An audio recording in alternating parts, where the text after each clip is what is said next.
মূলত হচ্ছে আমরা সংসদ ভবনের দিকে যাচ্ছিলাম। আজকে আমাদের স্বেচ্ছাসেবী প্ল্যাটফর্ম থেকে ওইটা ক্লিন করার কথা ছিল, যেহেতু কালকে নোংরা করেছে। তো আমরা আড়াইটা নগদ এখানে আসি, 4-5 জন এখানে 4-5 জন 10-15 জন জমা হয়েছিল। এরপর বলতেছে একটা লাশ, তো আমরা শিওর ছিলাম না, কারণ এরপর হচ্ছে একটা বোট গেছে, বোট যাওয়ার পরে ঢেউয়ের কারণে এটা উপর নিচ হচ্ছিল। তারপর আমরা শিওর হলাম এটা লাশ। এরপর আমরা অনেকজন মিলে বারবার ডাকতেছিলাম যে আমাদের একটু হেল্প করেন লাশটা ওঠানোর জন্য, কেউ আসতেছিল না। অনেকগুলো বোট যাওয়ার পর আসতেছিল না। লাস্ট পর্যন্ত নাইমুর রহমান সিফাত উনি আর ও আরো কয়েকটা ছেলে 3-4জন মিলে ওনারা লাশটা এখান থেকে উঠায়।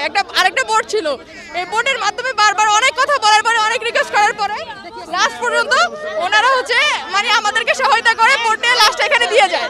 এরপর আমরা এনআইডি কার্ড, সোনালী ব্যাংকের কার্ড আর একটা হচ্ছে আর 400 টাকা পকেটে পাই, আর কোনো কিছু পাওয়া যায়নি। না, লাশ আজকে টোটাল 4টা লাশ পাওয়া গেছে, এখানে 2টা ব্রিজের উপরে, এরপর হচ্ছে এখানে একটা ওনার আর একটা হচ্ছে ওইদিকে পাওয়া গেছে। হ্যাঁ, 4টা পাওয়া গেছে। একজনের হচ্ছে গুলি লাগা, আর একজন হচ্ছে পেটে হয়তো বা আপনার ছুরি দিয়ে আঘাত করেছে, আর ওনার এখানে গলায় একটা দাগ আছে, আর কোনো কিছু পাওয়া যায়নি। কেন যাবো না, বসে যাবো, জান কি এত ইজি? আমি আপনাকে কি বললাম, আমার বাপে জমি বিক্রি করে আমার ভাইকে লন্ডন পাঠাইছে। ও লন্ডন থেকে পড়াশোনা করে আসছিল, আইসে ওর ভালো লাগতো না এখানে, ও আবার যাওয়ার ট্রাই করতেছিল, বাট কোনোভাবে হইতেছিল না। ওর কোনো অনেক চাকরি ট্রাই করছে, চাকরিও হইতেছিল না। আমার থেকে 15 বছরের বড়, মানে 10 বছরের বড়। ভালোবাসতো। সবচেয়ে বড় কথা, ওর যে মেয়ে, আমাদের তো মানে ওর মেয়ের জন্য কষ্ট। ওর মেয়ে তো এতিম হয়ে গেছে, ওর তো আর কেউ নেই এই দুনিয়ায়।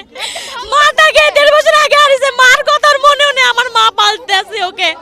আর বাবা ছিল, বাবাটা এত ভালোবাসতো আমার ভাতিজিকে, যা বলার বাইরে। আমার বোনের ছেলে, ও আমার সাথী, ও আমারও ফ্রেন্ড, জানো না। ওর আর আমার অনেক, আমরা ছোট থেকে একসাথে বড় হয়েছি না। কালকে রাত থেকে ছিল, আমরা সারা রাত ধরে অপেক্ষা করছি যেন ও কোথাও যায় না বাসা ছাড়া।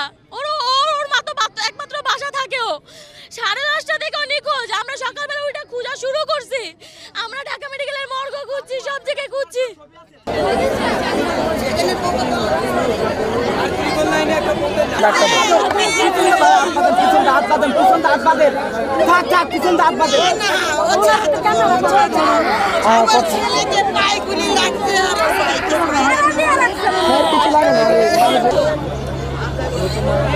আপনারা কি একটু কাইন্ডলি যদি পুলিশ ফোন দিতেন খুব ভালো